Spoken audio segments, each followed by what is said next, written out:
I'm Sydney. And I'm Julie. And this is Restaurant and Retail Revelations.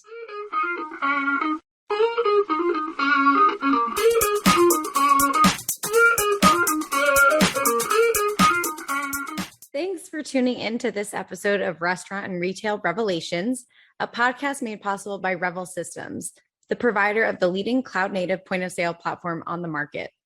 And for our first-time listeners, this podcast showcases movers and shakers in the restaurant and retail industries, along with the awesome brands they work for as they move and shake. To our regular listeners, you'll notice that one of our co-hosts sounds a little bit different on this episode. What? I sound exactly like Sydney. But it's true. For those accustomed to hearing Revel's senior marketing communications manager on this podcast, she is enjoying vacation this week. So I'm filling in as guest co-host. My name is Peyton Marshall, and I'm product owner of in-store services and solutions at Revel Systems. And I really appreciate you stepping in the co-host role, Peyton. It's great to have you on the show. And on the topic of this episode's featured speakers, we've got another amazing guest joining us. Mike Spence is the Chief Technology Officer and Executive Director of Store Operations for Gravity Coffee, which is a multi-unit coffee brand based in Pacific, Washington. What do you say, Peyton? Should we check in with Mike and get this show rolling? I think we should. Let's do it.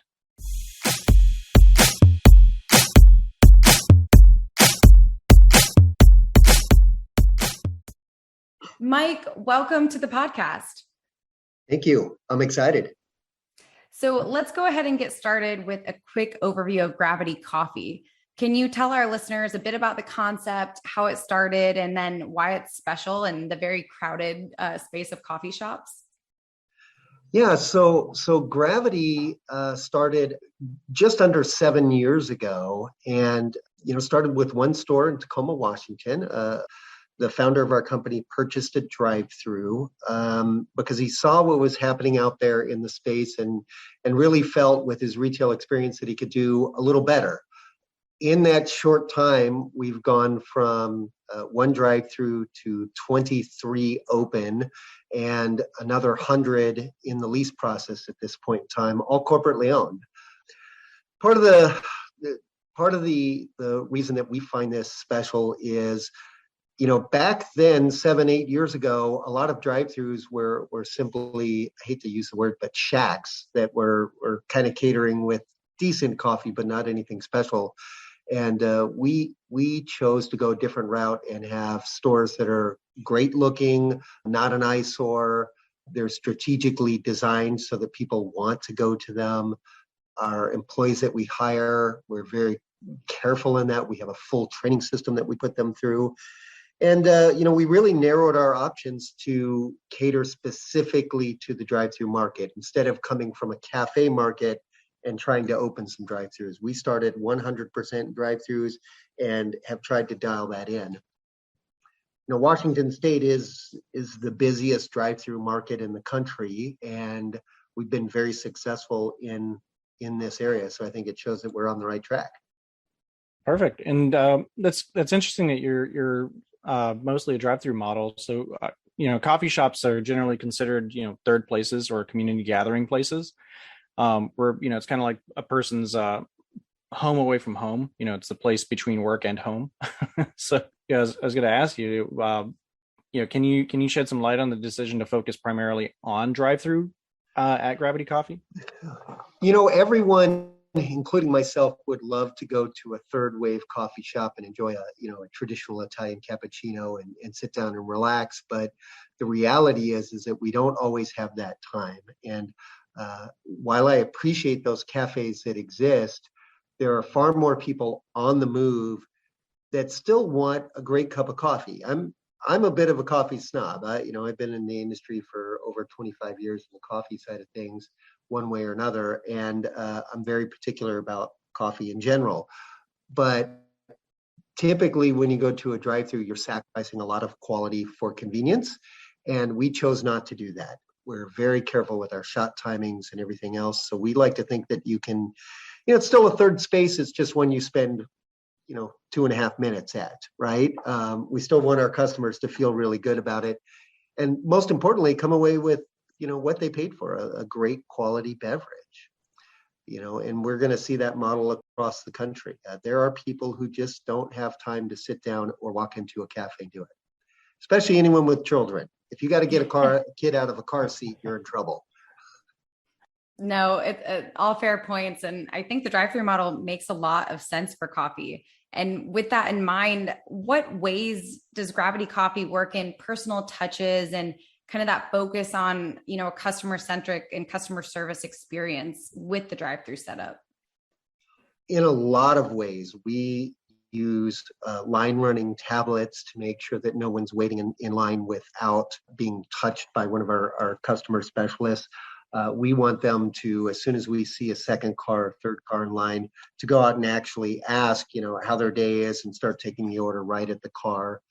We don't want our customers to sit around with no interaction, right?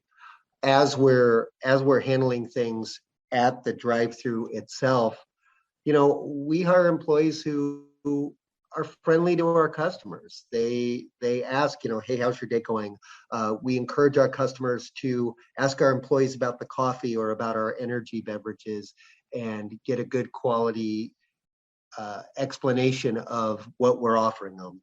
One of the most interesting things is how many of our customers will just order a barista choice, that will order an energy drink or a coffee and just say, hey, I don't know what I want. Why don't you just make it? And the baristas really dive into that.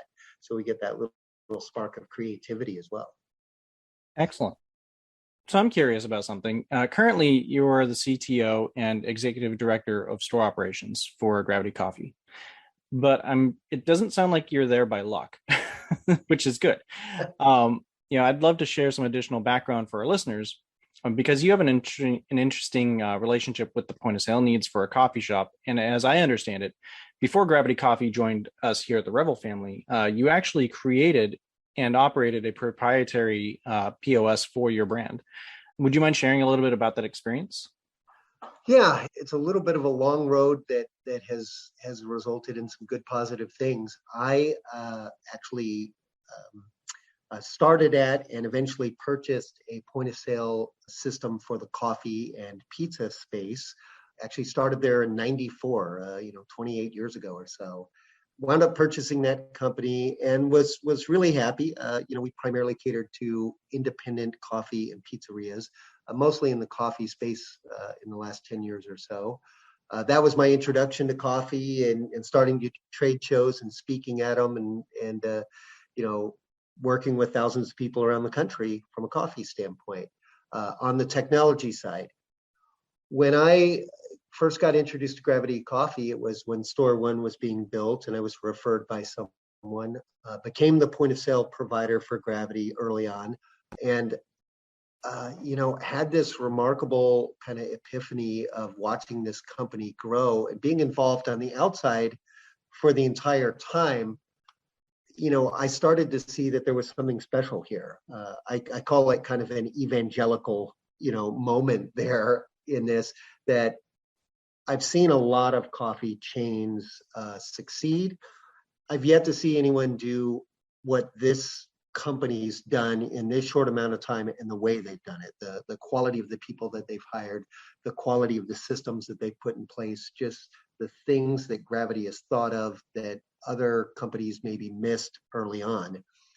And so, it came down to, after working closely with Gravity Coffee for many years, an opportunity came up here as the company's growing and needing, more in the executive roles. And, we had a conversation. I was like, what the heck? The working in point of sale is the only thing I've done for the last, 20 plus years.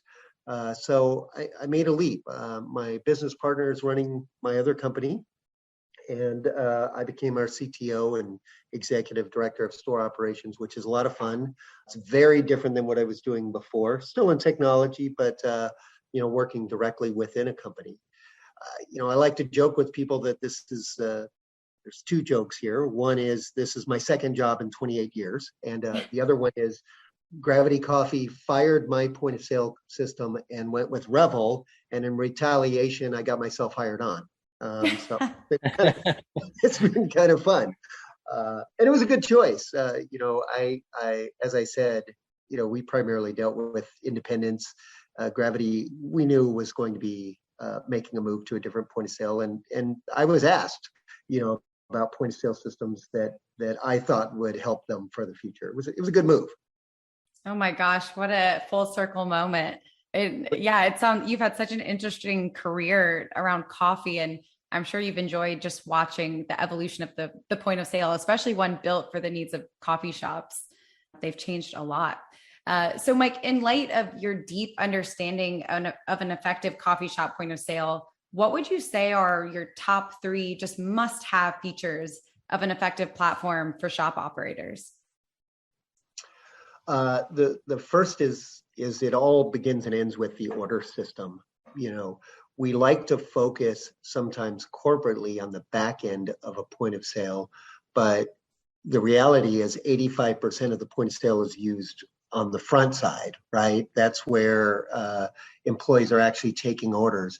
Being able to do that seamlessly and having it be a quick transaction is really important, especially in coffee, because we're not as transactional as other industries. We do indeed want to know about a customer. We'll see in our drive-throughs customers that come by every single day. It may be a 3-minute transaction, but it's every single day, so we get to know them.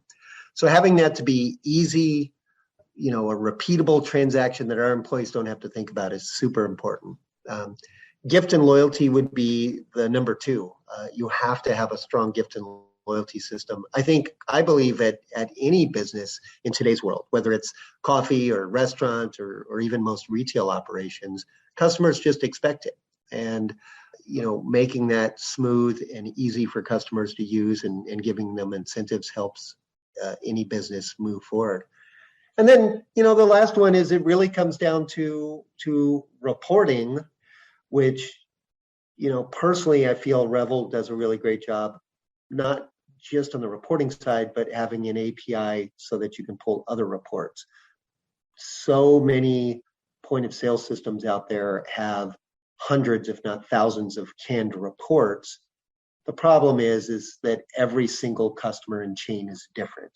And, you can spend your entire life writing reports to try and cover everything. It's much easier to have a robust API and allow that company to pull their own reporting. And we've done that. We've done that very successfully through Revel. That's been a big one on the back end for me. Excellent. Well, I can tell you that we value you and Gravity Coffee, for many reasons.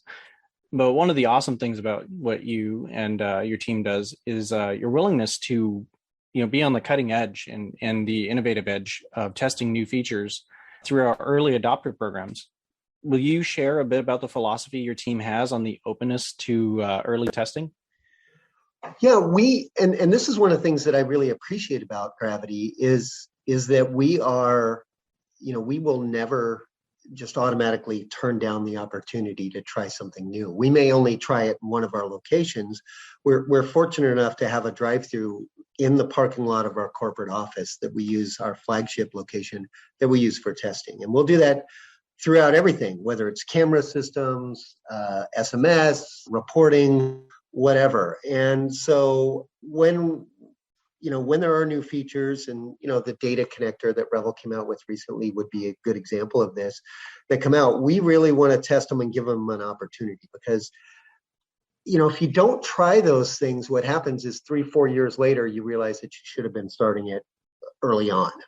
And sometimes things don't work out, and that's okay, but it doesn't hurt for us to give it a try and see what's happening.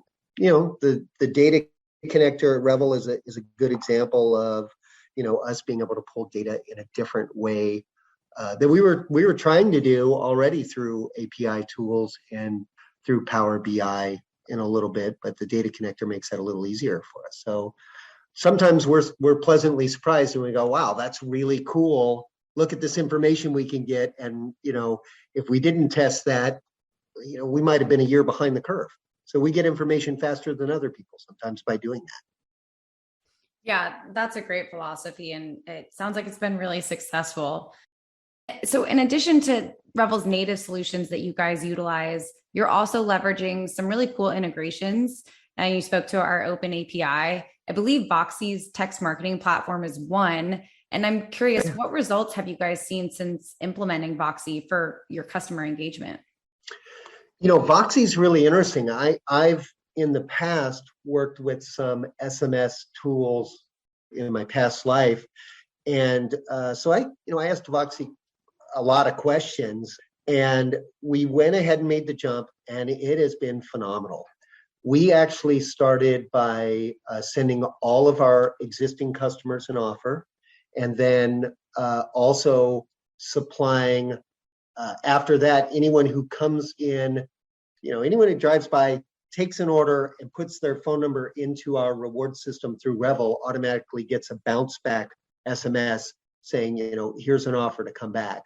It's amazing through Voxy.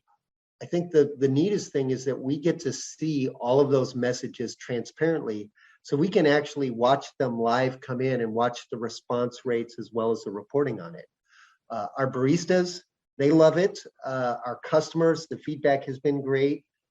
And interestingly enough, we've had some customers that haven't been happy, that have just told us, hey, I didn't get a good order last time. We love that, because then we automatically respond with, can we have a district manager reach out to you? And that gives us that ability to maybe turn a customer around, where without Voxy, maybe they would have had a bad experience and just never said anything. But because they're being texted about it, they're willing to go, it was, I'll rate it a 1 instead of a 5 like we want. And so that gives us that opportunity to turn it around. We're currently using Voxy to introduce our new coffee subscription program to all of our customers. So, it's not just pushing traffic into the stores. It allows us to do other messages regarding other parts of our business, like subscription coffee and retail shirts and things like that we do. Ooh, very interesting. That leads me to my next point, actually. Anyone who follows Gravity Coffee on social media, the handle is at GC Coffee Co. Will notice a string of recent grand openings, and congrats on that growth, by the way. Will you share more on Gravity's plan for scaling and expansion? And specifically, how has the technology helped your teams excel during such rapid growth? Yeah, we're, we are scaling pretty rapidly, both here in Washington, and this is the year that Gravity goes national. We'll be opening locations in other states this year as well. And all of Washington has been a test case for opening in other locations. And the technology definitely plays into it heavily.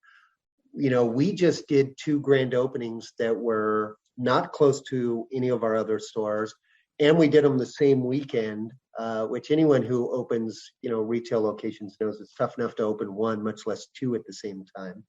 And that's where we want to be, is opening, 2 at the same time on a regular basis here. The technology, I think we have Revel dialed in at this point, so that once we go in and we do an install, realize we're very quick on this. We may get word that we're allowed to open for a soft opening on a Wednesday, and Thursday morning we will open the store. So we'll throw the point of sale in that night, open the store the next day, and just turn the open sign on and see what happens. We closely monitor all of our sales on a regular basis. As a matter of fact, with the API Revel has, we had a custom report written for us where we get an email report every hour for some specific metrics that we do. And that's allowed us to really closely monitor what happens in these stores, right? So we're able to kind of predict sales, which helps us from an ordering standpoint before the store ever even goes through a grand opening. And all of that kind of ties together with that back-end reporting with our district managers to be able to see what's happening there. As far as the expansion in general, we're very fortunate that we're an attractive brand, that we get a lot of requests to be in certain cities. It's more us, making sure they're good fits for us than anything else at this point.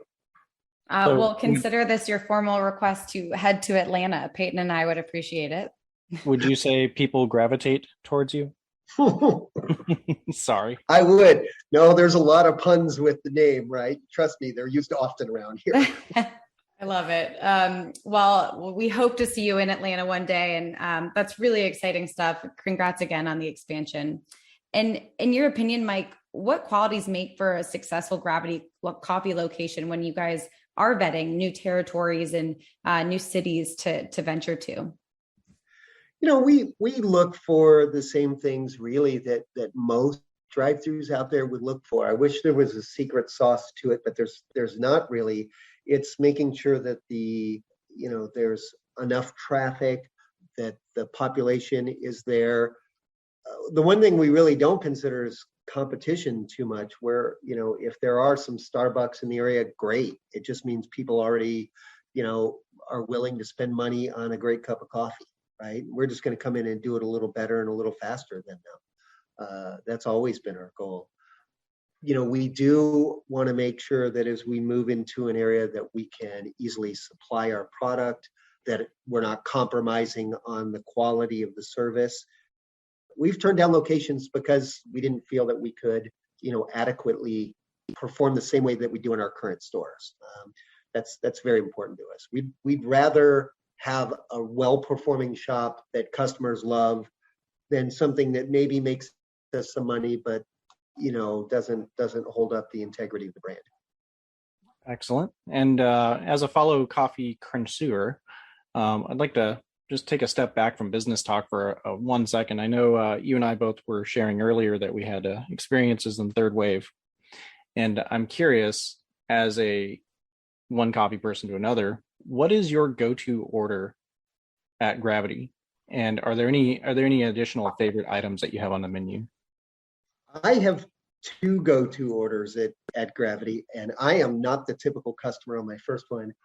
I actually, every morning, my first drink of the morning is a 6-shot, 16-ounce Americano. So I am very much into the coffee. Wow. Yeah, I am fortunate enough here at our corporate office, we have a full training lab. So I will call it quality control testing and have a few shots throughout the day of just shots of espresso. That's not something that people will typically get at the drive-thru, but I can do here at the corporate office. There is, however, a drink that one of our district managers came up with at the beginning of the year called the Hyperspace. We redo all of our drinks every year, and it's a white coffee, which may or may not be something familiar to your listeners out there. It's kind of a Northwest thing, but a white coffee, white chocolate drink that is super sweet, complete opposite of my Americano, but I do one a week. I just crave it. Oh my gosh, I'm still digesting the 6 shots comment. You must be pretty awake in the morning. I love it. And the white coffee sounds good. I don't think that's common down south, but I would definitely try it. It's going to come there.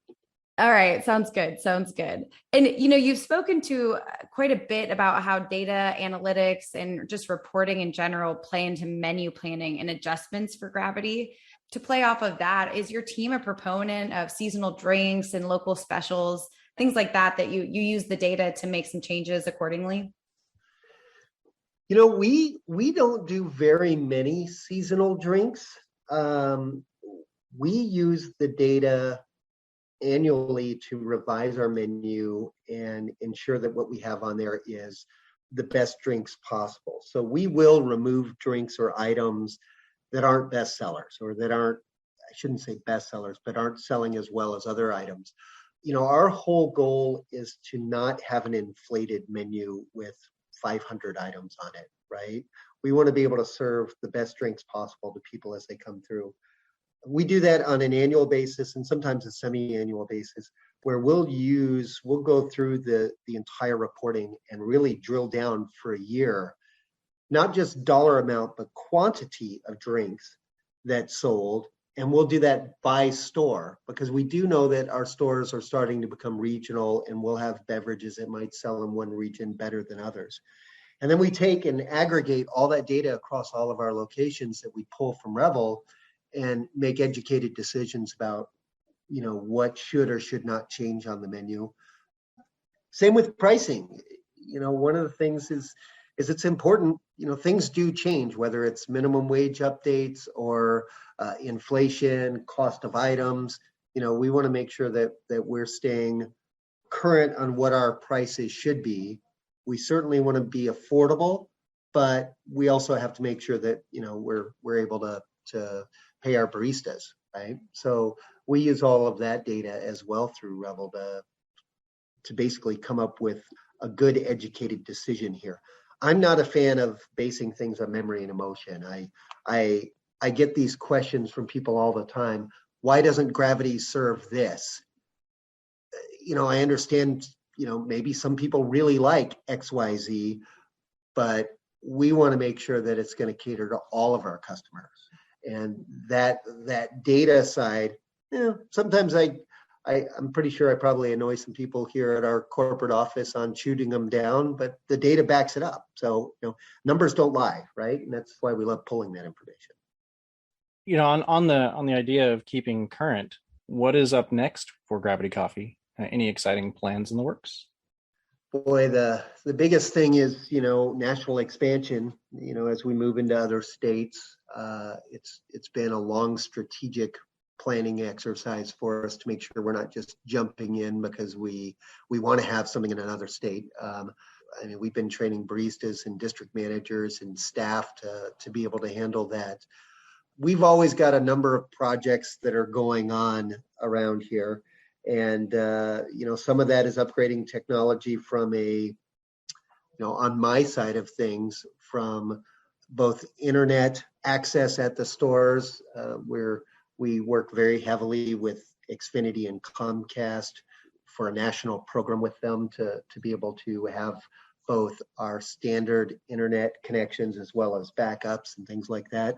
So yeah, it's never ending, technology, and then even coffee is changing on a regular basis. So we try to stay on top of both the coffee and energy side. It sounds like it never slows down, and busy is good. That's all great stuff. And, before we wrap up here, we always like to ask our guests if there's anything that we didn't ask you about today on the call that you'd like to share with our listeners.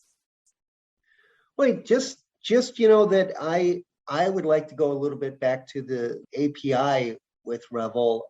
I'll tell you, I really think it's one of Revel's, and I don't want to sound like a commercial, but one of Revel's strongest points.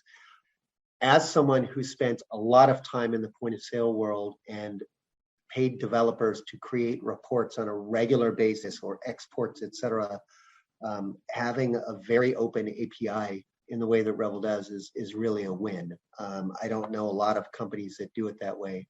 I'm not a developer, but I have a little bit of coding experience, and I find sometimes it's easier to just go in, whether it's writing a full thing or even just calling the raw data out of Revel so that I can look at it and put it in Excel is really a strong suit. It's probably the most attractive thing to a geek like me about Revel. So a shameless plug for you guys there. Yeah, we'll take a shameless plug anytime. I appreciate that testimonial. And, we hear that often from clients. It's that built-in flexibility to make our platform exactly what it needs to be for you and your business. And that's just critical. So, Mike, with that, thank you so much for offering your time and expertise on the podcast today. We really, really appreciate it. Thank you. I appreciate the opportunity here.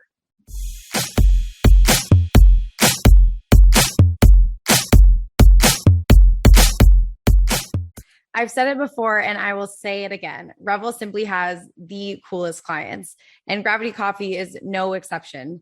I loved hearing from Mike about Gravity's use of technology in the drive-through space, and it seems like it's led to a highly scalable model that continues to disrupt the coffee industry. Mike and the team at Gravity are certainly leading the way in innovation for coffee technology. You may not know this, but I myself have a bit of history in coffee shop management, and it's very inspiring to see brands that are pushing the envelope of what's possible while paying close attention to the quality of their product and, of course, their people. Yep. And, Peyton, you truly were the perfect person to fill the guest co-host seat for this episode. And thanks again for helping me out today. It's been a pleasure. And as we wrap this episode, I'd like to add a couple more thank yous to Mike for his insights today and to our listeners for your support of the show.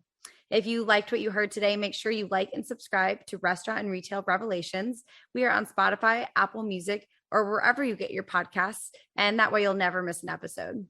Besides, you never know when Peyton might be back in the guest co-host seat. We'll be back soon with fresh new content.